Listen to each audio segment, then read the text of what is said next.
everyone, welcome back to another video on the Super Network YouTube channel. I'm Super Marcey and I am back with another episode of the Movies That Make Marcey.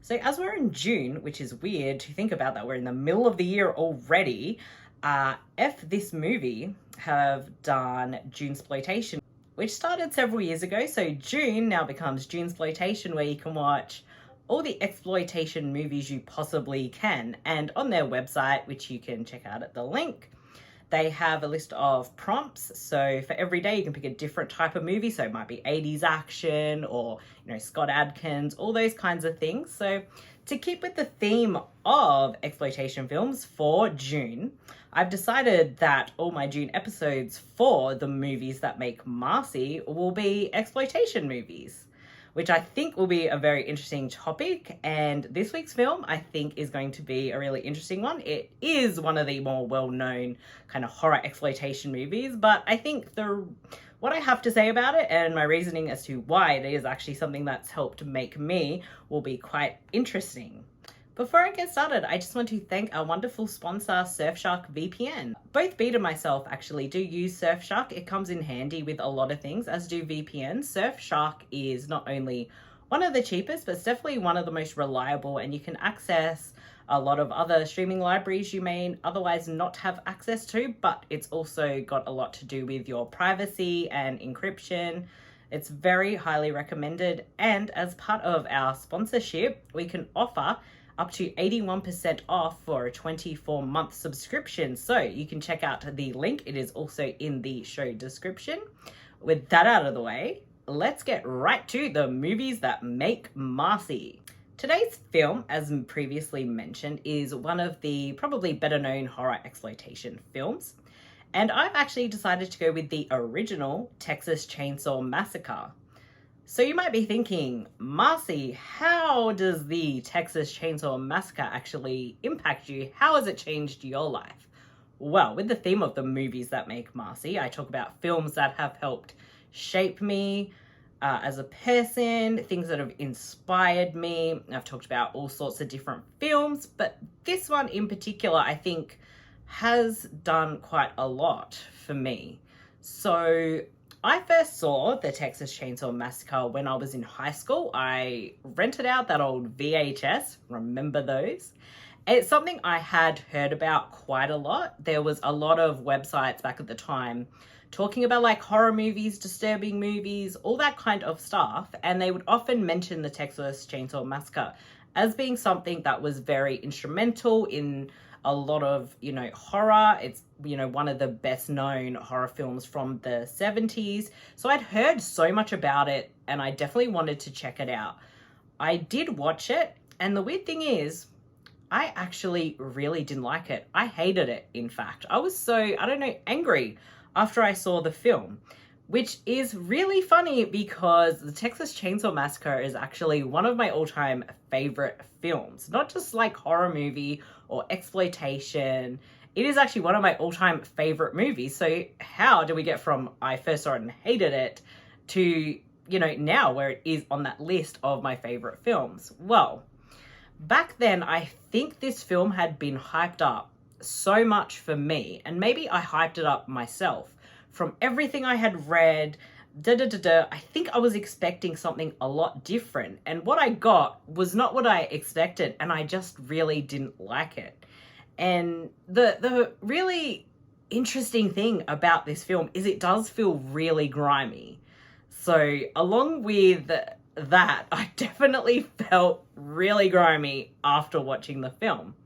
But the more I kind of thought about it for, maybe a few years after I had that initial viewing, I thought more about those expectations of this film were not in check. I got something completely different to what I was expecting, and maybe I shouldn't go into films with those expectations and anticipations at, level freaking 110 when it should have been, a good in the middle, like a 5 or something. So the more I thought about it, the more I actually really wanted to rewatch it. So I think I tracked it down on DVD by that point and rewatched the film, with more of an open mind for this, and forgetting about all those expectations, things I'd heard about the movie. I just wanted to give it this fresh look. And upon watching it again, I actually started to like the film. There was a lot of things I picked up on that I did not at all pick up on that first viewing when I was in high school. So this got me on to watching the film more and more, and each time I watched it, I just liked it even more. And upon all those rewatches and really appreciating the film, I watched some documentaries to do with horror that incorporated Texas Chain Saw Massacre, the audio commentaries, a lot of other things that really made me appreciate this film so much. It has given me a massive life lesson that, again, keep those expectations in check. And just because you might not have liked something the first time doesn't mean you're still gonna not like it. There's been other occasions where I've seen a film, I didn't really like it, but upon revisiting, I found a lot of different things and more things to appreciate. Sometimes a film I just didn't like and I watched it again and still didn't like it, but at least I gave it that, other chance. And I'm really glad that I did with this, because I think it's just amazing. So much of this film is just insane. Like, it feels like they filmed this on 1,000,000,000-degree days. You could almost smell the sweat coming off everyone when you watch this film. It's a very, low budget. And it really kind of changes things in that horror perspective, especially for this time, which I think was really, really good, is that you have stuff that takes place during the day. It's not like that night stalker killer type thing.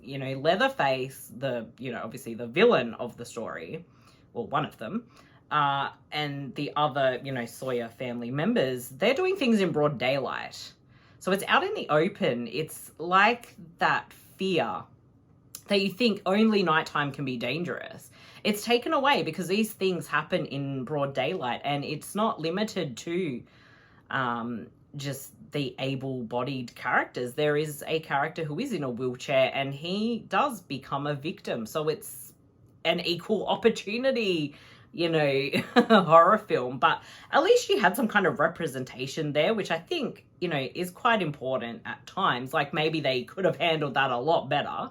But I digress. This was the 70s. It was a low budget. And a lot of the themes definitely reflect like coming out of the 60s, where you had, certain wars going on and things are really changing and the world as a whole was changing. And it's that darkness and that fear of this change and what the world had just gotten out of that's really reflected in this. And, there are other films that came out around the same time that kind of also have those same themes. And I think they're actually delivered in many different ways and very cleverly as well. And that's definitely a big part of this. But it's also like, in a way, a funeral to that hippie movement. It's killing that off, because that love and happiness just seemed to have been like swept away. And that film really, this film really, really represents and captures that so, so well. And one of the other things that I really, really learned to appreciate is I was expecting some massively bloody film, as you would when you hear a title, The Texas Chain Saw Massacre. But it really keeps like that gore and the blood in check. Like, it is there, but it's more of what you think you're seeing. So it does take some of that approach with less is more. And it gives, a very memorable villain in Leatherface, who actually wears like a human face over his own face. And some of these elements, as is pretty well known, were taken from Ed Gein, I'm not sure how to say it. And which is definitely something interesting. And as again, Psycho, Silence of the Lambs had those influences as well. Here it's quite different. With the way that Toby Hooper has described like forming this character, I actually found really interesting. I've always actually found him to be a really compelling and interesting filmmaker. and he's definitely greatly missed. I think there's so many gems in his filmography, but you know, this is probably the one, along with like say Poltergeist, is what he's really most, you know, known with. And there's just something so fundamentally just really raw about this film, and I think it exudes that raw power. So, you know, in seeing this movie for that first time and all my other watches and my growing appreciation for this, I think just has really become a part of me. And, you know, I wasn't sure on horror when I did see this because, you know, it's not that kind of horror that is all blood, guts, splatter, blah, blah, blah.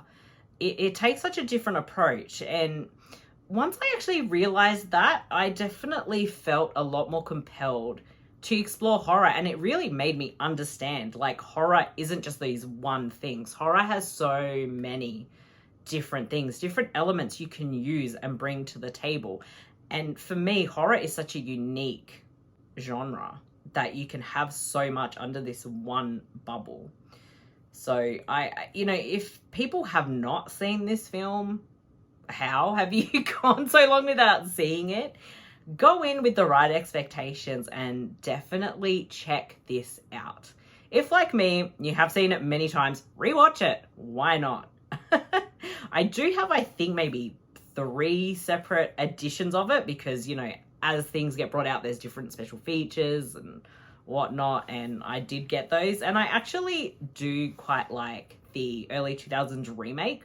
I think there's a bit of merit to that film where it takes a lot of the elements and flips them on their head. Like, that one does have the blood and gore and everything, but it still keeps that grimy feel, but it's kind of like 2 sides of the same coin. So I actually do kind of, you know, appreciate that film, and I did see that at the movies many years ago. But I do think that the Texas Chain Saw Massacre is not only a big integral part of exploitation cinema as a whole, but also horror cinema as a whole. And in fact, just cinema in general. It's such an important film.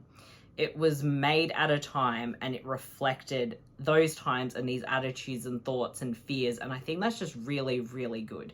And I haven't mentioned, but it does have something to say about that meat industry. So while it's not preaching that you shouldn't eat meat, that perhaps some of these practices may not be that freaking great, and what the people go through, you could think about, is what these animals go through in, you know, the meat process and industry. So I think that's actually really, really interesting, and the way that it is put into the film, it is really subtle, but I think it's a really important message, and it makes you think, like, you know, should I be, you know, if I want to eat meat, should I, you know, find more ethical brands that don't, you know, just slaughter these animals in awful, awful ways. So I think that's actually really, really clever. So yeah, I really can't recommend this film enough. And to our dearly departed Toby Hooper, I say thank you. This film really did change me, and I think I'm always going to have such love for this film, and I will definitely be rewatching it again and again. I just think there's something so utterly brilliant about it. So this has me been rambling about the Texas Chain Saw Massacre. Definitely check out this movie. Check out what Junesploitation is all about. You can always find us at supermarcey.com. You can check out my Junesploitation mini reviews, and you can check out what Bede and myself will be watching for it. And if you want to show your support, you can always check out our sponsors link, which is in the show notes and description. You can check us out on Patreon at patreon.com/thesupernetwork. We have at least 48 hours early access to all of our podcasts. To be Tuesdays, sometimes we'll get a video podcast and you can vote in exclusive polls. We do exclusive videos every week. There is so much amazing freaking content on our Patreon, and your support means we can continue to do what we love and make things even better for you. And if you want to check out my awesome artwork, At least I think it's awesome. You can check it out at patreon.com/theartofmp. Most of that is actually on public and free to view, so definitely check it out and give us that lovely subscribe. And I'd love to know, what exploitation movies are you watching for June? And with that, that's a wrap on the video. Until next time, I've been Super, and I'm probably not going to think about head cheese. Bye, everyone.